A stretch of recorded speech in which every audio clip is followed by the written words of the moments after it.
I pretty much know that Dallas can write, Mycreed can write. He has written notebooks full of stories that will range from full imaginary neighborhoods. He would have yearbooks made. He would have a host of different things filled with his imagination. So ever since I've pretty much known of all of his talents, the writing has definitely been one of them that has stuck with him through a test of time. He's been obsessed with wrestling men, basketball, and writing, rapping. But like I said, writing has definitely stuck with him through. You know, me and Mycreed used to walk up and down the street telling stories, you know what I'm saying? You know, like our fantasy world, you know, just taking ourselves mentally out of the hood, you know what I'm saying, and being where we really wanted to be. Creed would walk up and down the street, dribbling the basketball, or either talking to himself or me, telling stories. You know, he's always been a storyteller, and now he just, you know, he moved it to writing it down, you know what I'm saying? Because we grown men now, you know. Very obsessive in his personality. Whatever it is, he's going to go hard. When I say hard, I mean 110%. Even with basketball, he would dribble up and down the street all day until he mastered his dribbling skills. I was probably about 13 when you know, when I started smoking weed every day. Me and Creed started smoking weed every day, you know what I'm saying? You know, having a drink here and there, you know what I mean? Smoking Black and Miles and cigarettes and just realizing. My daughter reminded me of a negative experience here today when I come up after working very, very hard, and he and his first cousin were sitting on the porch with red eyes. And I immediately marched him into the bathroom, put him in a cold water shower, and escorted his cousin home. That was one of the negatives. When I was going through a difficult time in my life, me and Creed used to correspond a lot. And I found myself, even though it was a boy in stature, it was a man in thoughts, actions, and deeds. And I got a lot from that. That actually held me down for a long time. So I know the brother's committed.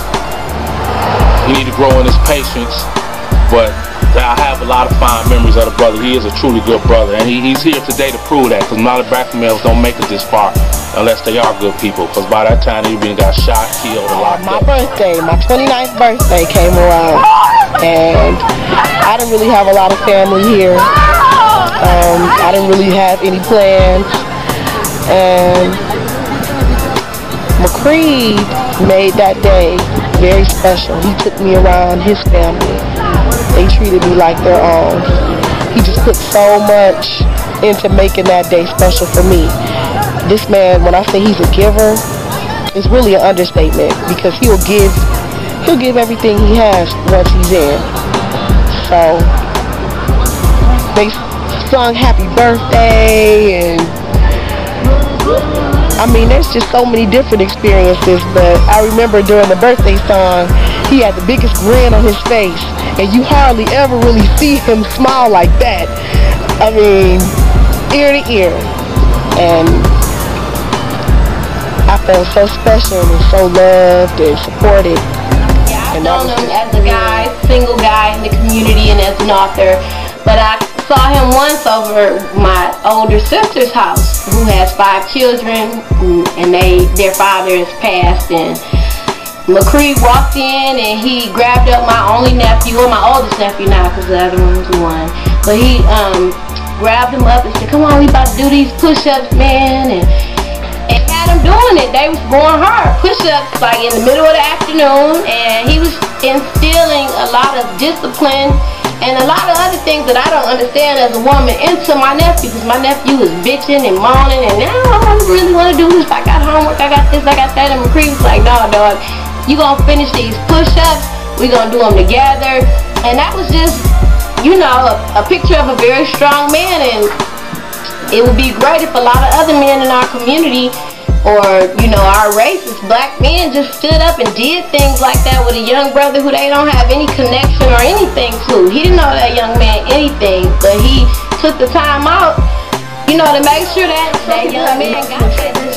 Well, I was triggered one day. Mycreed really held it down. He's so cool when there's a crisis. My brother-in-law had an issue, and he was a little hype. And Mycreed came out there like, "What up, though? Want a cigarette, nigga?"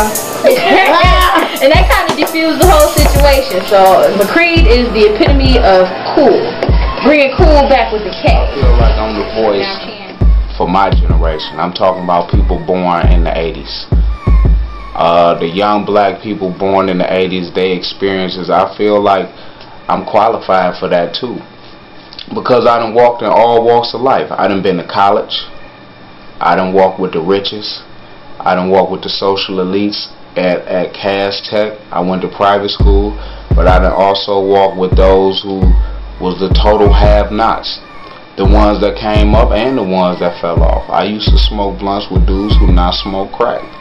I used to hang out with dudes when they was broke and now they riding Maseratis. You know what I'm saying? I done been in many barbershops, weed spots, college discourses. I mean, I've walked with a lot of people who walk different paths. One of the books that is my absolute favorite is Premeditated. It isn't out just yet, but I remember when Mycreed would be working nights as a janitor, I'd be at home, you know, ready to go to bed or whatever, and I used to always ask him to read to me. Read Premeditated. The characters in the book, I mean, I related to them because of all the different relationships that I've been in through the years, and it was just something about Aisha and Buddha that just wanted me, I wanted to just read more. It wasn't never enough. The story was just awesome. It talked about black love, it talked about mental illness, it talked about families and brothers that are coming up that don't have a lot of opportunities, that are out here trying to make it on their own with limited resources, limited opportunities, so they have to get out here and grind. And a lot of those brothers have children, and Buddha was a character that a lot of us play out here. A lot of brothers play out here in the community where, you know, they want to be right, but they just don't have, it seems like, everything that they need to make it, and so they go out and they hustle. And Aisha is a sister, like, I know a lot of sisters like Aisha that were just kind of drawn to that kind of guy where they want to help. You know, they're like, he's trying, you know, they see the good in him. And the story was just awesome. I can't wait until everybody else has a chance to read it. And I bet they'll feel the same way about me. Everybody can relate to this. Everybody that's ever been in love, anybody that's ever been out here trying to make something of themselves, any woman that's ever tried to support a man that's out here really trying to do their thing will be able to relate to this book. So Premeditated definitely is my all-time favorite. Test of Love is gangster. I love Test of Love, but Premeditated is the one. That's going to be the one. It talks about abortions. It talks about that choice that sisters believe that when they don't have a choice, they go out and they have these abortions, they don't even think about the consequences. They use it like a method of birth control, when really it's not supposed to be that way. And they don't think about the consequences and what it really means when you have a life inside of you and you're just willing to give it up because of circumstances that could change at any moment. And so that